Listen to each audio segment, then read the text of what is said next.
Hi everyone, welcome to digital GK classes. तो इसके पहली वाली वीडियो में मैंने आप सभी को ईवीएस का टैग वर्ड बताया था। ये टैग वर्ड्स क्या होते हैं ना कि जो भी आपका पेडागोजी पूछता है उसमें अगर आपने टैग वर्ड्स पॉजिटिव और नेगेटिव पहचान लिया तो आपका आंसर जो है सेकंड में आएगा। दूसरी चीज़ की गारंटी रहती है कि 100% सही होगा। तो ईवीएस का मैंने बताया था, आज मैं हिंदी का आपको बताऊंगी, कल मैं आपको मैथ्स का, फिर संस्कृत, फिर एसएसटी, सारे सब्जेक्ट्स के टैग वर्ड्स बताऊंगी। ठीक है। बाकी अगर आपको इसका पीडीएफ चाहिए होगा तो आपको कमेंट बॉक्स में लिंक मिल जाएगा टेलीग्राम और इंस्टाग्राम का, आप चाहे तो ज्वाइन हो सकते हो। वहां पर मैं ये पीडीएफ भेज दूंगी तो आपका जो लिखने का समय है वो भी बच जाएगा। फिलहाल आप देखिए कि आपको कैसे करना है, कैसे पहचानना है, कैसे समझना है, वो मैं आपको बताऊंगी। पहली बार आए हैं तो आप सभी से रिक्वेस्ट है, चैनल को सब्सक्राइब करके प्लीज वीडियो को लाइक कर दीजिए। आप सभी का सपोर्ट रहता है तो मैं और भी अच्छा अच्छा आप सभी के लिए कंटेंट लेकर आती रहूंगी। चलिए वीडियो स्टार्ट करते हैं। देखिए जैसे कि ये पॉजिटिव वाले हैं और नीचे मैंने नेगेटिव रखा है। अब ये मैंने अपने मन से तो रखा नहीं है, तो फिर कहाँ से आया है? तो देखिए सीटेड का एक पैटर्न होता है, जो सीटेड की आप सब जानते ही है, पेडागोजी होता है। और पेडागोजी जो है उसमें अगर जिसका भी अगर सीटेड की पेडागोजी काफ़ी अच्छी है ना तो उनका चांसेस होता है कि वो 100% उनका सीटेड पास हो जाएगा। क्योंकि कुछ क्या होता है ना कि हमारे ट्रिक होते हैं, कुछ की वर्ड्स होते हैं जो कि हर बार सीटेड आपके 4 ऑप्शन है ना, मान लीजिए कि 1 2 3 4 और क्वेश्चन जो है पॉजिटिव में पूछा है कि हमको बच्चों को कैसे पढ़ाना चाहिए, तो ऑप्शन में लिखा रहेगा कि भाषा प्रयोग के अवसर केवल स्कूल के ज्ञान से जोड़कर पढ़ा दो, बस बच्चों को किताबी ज्ञान से जोड़ो, बाहरी दुनिया से मत जोड़ो। तो भाषा प्रयोग के अवसर यहाँ पर एक लाइन आई और आपने देखा होगा यहाँ पर लिखा है मैंने, तो ये ऐसे पूछेगा तो आप तुरंत पहचान जाओगे कि अच्छा ये तो पॉजिटिव है। तो क्वेश्चन पॉजिटिव में पूछा है तो हमारा आंसर भी पॉजिटिव में होगा। और अगर मान लीजिए क्वेश्चन नेगेटिव में पूछा है तो देन आपको ये नेगेटिव वाले टैग वर्ड्स आपके काम आ जाएंगे। जैसे कि पूछता है ना कि कौन सी चीजें जो है हम बच्चों के साथ नहीं करनी चाहिए, तो ऑप्शन में रहेगा कि हमको बच्चों को समझाना है, व्याख्यात्मक करना है या फिर रटवाना है। तो रटना वाला जो है वो नेगेटिव है। तो ऐसे आपको पहचानना है और 1 से 2 बार आप इसको देख लेंगे तो आपका क्वेश्चन हर हाल में सही होगा। ये हमारा पॉजिटिव वर्ड्स है और वो हमारा नेगेटिव है। कैसे इंप्लीमेंट करना है मैंने समझा दिया है। क्वेश्चन अगर पॉजिटिव में पूछेगा देन इनको आपको देखना है, और क्वेश्चन अगर नेगेटिव में पूछेगा देन ये सारे ऑप्शंस काम आएंगे।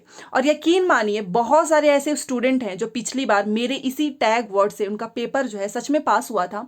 जहां पर भी वो फंस रहे थे वो तुरंत इस टैग वर्ड से एलिमिनेट कर रहे थे। ये टैग वर्ड्स केवल क्वेश्चन सॉल्व करने में आपको नहीं मदद करेगा, आपका एलिमिनेशन मेथड है ना वो भी स्ट्रॉन्ग कर देगा, क्योंकि आप तुरंत 4 में से बोलोगे ये तो होगा ही नहीं, बिल्कुल भी। ठीक है ना। तो चलिए अब आप समझ गए होंगे कैसे इंप्लीमेंट करना है। एक रिक्वेस्ट है, ये आज ये सारे टैग वर्ड्स अपने दिमाग में रखो, याद कर लो, और जब भी आप क्वेश्चन सॉल्व करें तो आप प्लीज इन टैग वर्ड्स का सहायता जरूर लीजिए। आज से अभी से इंप्लीमेंट कीजिए, आप खुद कहेंगे कि जी हाँ, आपसे क्वेश्चन बिना आप समझे भी सॉल्व कर लेंगे अगर आपने टैग वर्ड्स आपको पता है। तो देखिए सबसे पहले पॉजिटिव टैग वर्ड्स, अगर कहीं भी आपको ऑप्शन में भाषा प्रयोग के अवसर मिलता है वो ऑप्शन आपका हर हाल में सही होगा। कहीं पर भी लिखा है भाषा प्रयोग के अवसर, मतलब हमको ज्यादा से ज्यादा बच्चों को भाषा का यूज करने का अपॉर्चुनिटी देनी चाहिए, तभी तो भाषा सीखेंगे बच्चे। भाषा अर्जन जो है सहज होना चाहिए, स्वाभाविक होना चाहिए और विद्यालय से पूर्व। देखिए क्योंकि अगर आप भाषा जो बच्चे सीखते हैं अगर आप उन पे ये बोलोगे कि नहीं, तुम्हें जैसे कि इंग्लिश मीडियम में होता है कि अगर आपने हिंदी बोला तो आपको 50 रुपए फाइन देने होंगे, आपको बिल्कुल भी यूज नहीं करना, ये मेथड गलत होता है। हमको सहज बनाना है, उनके लिए स्वाभाविक बनाना है ताकि बच्चे खुद सीखें। विद्यालय से पूर्व होना चाहिए, ये नहीं कि सारी चीजें आप विद्यालय में ही सिखा रहे हो। ठीक है। तो कहीं पर भी लिखे कि बच्चे विद्यालय से पूर्व भी भाषा सीखते हैं। कई बार आता है क्वेश्चन कि बच्चे जो हैं स्कूल में जाने से पहले ही वो घर से ही भाषा सीखे होते हैं, तो यस वो राइट होता है। दूसरा है हमको ज्यादा से ज्यादा बच्चों को प्रोत्साहित करना है। एक होता है प्रोत्साहित और एक होता है हतोत्साहित, आप जानते ही हैं हतोत्साहित। ठीक है। तो ये हमारा हतोत्साहित जो है ना वो नेगेटिव है, हमको हमेशा बच्चों को प्रोत्साहित करना है। दूसरा है एक व्यापक कथन आ गया कहीं पर भी समाज, तो ये हमेशा राइट होता है, क्योंकि आप भी या मैं भी हम जो भी चीजें सीखते हैं अगर हम बस एक रूम में बंद रहें तो नहीं सीख पाएंगे। ज्यादा से ज्यादा हमारा वाइगोस्की ने भी बोला है जितना ज्यादा बच्चों का समाज से इंटरेक्शन होता है बच्चा सीखता है। उसके बाद से आकलन, आकलन पूछेगा कि आपको किस तरह का आकलन करना चाहिए, तो एक वर्ड आता है पोर्टफोलियो। पोर्टफोलियो मैंने बहुत अच्छे से पढ़ाया हुआ है जिसमें आप बच्चे का A to Z इंफॉर्मेशन रखते हो, तो कहीं पर भी पोर्टफोलियो आ जाता है वो सही होगा। दूसरा एक हमारा आता है जिसे हम इंग्लिश में बोलते हैं फॉर्मेटिव और एक होता है हमारा समेटिव असेसमेंट। तो हर हाल में जो फॉर्मेटिव होता है ना वो सही होता है। समेटिव का मतलब तो योगात्मक होता है जो कि आप लास्ट में करते हो। तो अगर फॉर्मेटिव समेटिव असेसमेंट कहीं पर भी आपको दिखे, फॉर्मेटिव रचनात्मक, समेटिव योगात्मक, तो हमेशा से आपका रचनात्मक वाला ही सही होगा। ये भी आप नोट कर लीजिएगा। वैसे ही पोर्टफोलियो के बारे में पूछता है तो बच्चे के बारे में A to Z इंफॉर्मेशन होती है इसमें, उसका नाम, घर का एड्रेस, सब कुछ। भाषा सीखने की जो क्षमता होती है वो जन्मजात होती है, ये किसने कहा है? नोम चॉम्स्की ने। देखिए ये क्वेश्चन आपको हिंदी में हर हाल में ये क्वेश्चन पूछेगा, इसलिए मैंने लिखा है कि भाषा सीखने की क्षमता जन्मजात होती है, किसने कहा है? नोम चॉम्स्की ने। ठीक है, हमको बच्चे की मातृभाषा को स्वीकारना चाहिए। अगर कहीं पर भी क्वेश्चन लिखा है कि एक बच्चा जो है वो दूसरे बैकग्राउंड से है, तो क्या आप उसकी मातृभाषा को स्वीकारोगे कि अनदेखा करोगे? तो एक्सेप्ट करेंगे। ये जो भी आप देख रहे हो ना, ये सारे ऑप्शंस हैं, और ये सीटेट का ही जो प्रीवियस ईयर पेपर 10 साल 11 साल हो चुके हैं अभी, वो सारे क्वेश्चन में जो भी ऑप्शंस में आए हैं ना टैग वर्ड्स, वही मैंने वहां से ढूंढ के यहाँ पर लिखा है। ठीक है ना, तो मेहनत इसमें काफ़ी लगी है, तो प्लीज़ वीडियो को लाइक जरूर कीजिएगा क्योंकि एक एक पेपर्स में से निकाला हुआ है। देखिए मातृभाषा को हर हाल में एक्सेप्ट करोगे, भाषा प्रयोग के ज़्यादा से ज़्यादा अवसर दीजिए, ज़्यादा से ज़्यादा बच्चों को मौका मिलना चाहिए। बहुत से लोग हैं जो इंग्लिश इसलिए नहीं बोल पाते हैं क्योंकि उनको अवसर नहीं मिला था। तो आप समझ सकते हो, हमको कोई भी चीज़ बच्चों को पढ़ाना है बट अर्थ समझना जरूरी है। बस रट्टा तोता नहीं बनाना है, रट्टू तोता नहीं बनाना है। अर्थ कहीं पर भी अगर आए ना कि इसका संदर्भ में अर्थ समझा दो, अर्थ समझकर सही होगा। हमको बच्चों को ज़्यादा से ज़्यादा लेखन, मौलिक विचार, विचारों की अभिव्यक्ति, ये कहीं पर भी ऑप्शन आ रहा है ना कि इससे बच्चों का जो है लेखन, मौलिक विचार बढ़ता है, विचारों की अभिव्यक्ति होती है, वो आपका सही होगा। भाषा विविधता, आप भी जानते हो कि हमारे भाषा जो है इंडिया में, आप सभी जानते हो अलग अलग स्टेट में उनका खुद का एक लैंग्वेज होता है। चाहे आप गुजरात में चले जाओ, चाहे आप वेस्ट बंगाल में चले जाओ, चाहे आप यूपी में हैं, तो भाषा में विविधता है, डाइवर्सिटी है, और ये एक संसाधन है, रुकावट नहीं है।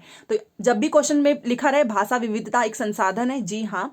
संज्ञानात्मक विकास एक पॉजिटिव वर्ड है, हर हाल में सही होगा, सीखने में इससे वृद्धि होती है। ठीक है, भाषा जो अधिगम है वो प्रयासपूर्ण होना चाहिए।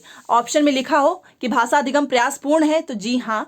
विद्यालय जाने के बाद, मतलब विद्यालय जाने के बाद से हम जो भी बच्चों को सिखाते हैं अपने प्रयास से और बच्चों की मदद से, तो ये सारा एक ऑप्शन में ही लिखा है कि विद्यालय जाने के बाद से अधिगम कैसा होना चाहिए, तो प्रयासपूर्ण होना चाहिए। तो ये लाइन आपको याद रखना है।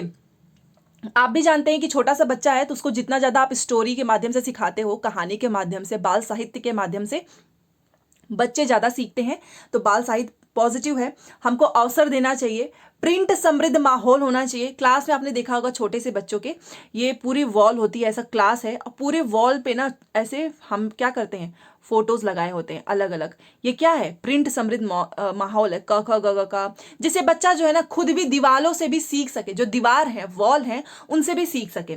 उसके बाद से विभिन्नता, विभिन्नता आपके क्लास में है, हर बच्चा अलग अलग होता है, उसका बैकग्राउंड जो है, चाहे कल्चरल हो, चाहे जो भी बैकग्राउंड है उसका, लैंग्वेज का, वो एक विभिन्नता है, और विभिन्नता कभी भी आपके जो क्लास है उसमें बाधा नहीं बनती है। ये क्या होता है, इससे बच्चा तो और सीखेगा, तो हमको विभिन्नता को बाधा नहीं समझना है। तो विभिन्नता कहीं पर भी रहे उसको पॉजिटिव समझना है। वैसे ही विविधता भी है, डाइवर्सिटी जिसे बोलते हैं, मैंने हमेशा से बताया है कि विभिन्नता और विविधता, मतलब जिसे डाइवर्सिटी बोलते हैं, ये दोनों एक पॉजिटिव टैग वर्ड हैं। ठीक है, ऑप्शन में मिले तो ये हर हाल में सही होगा। अब नेगेटिव टैग वर्ड्स देखिए, नेगेटिव टैग वर्ड्स कहाँ पे इंप्लीमेंट करना है। अगर क्वेश्चन आपका मान लीजिए क्वेश्चन नेगेटिव में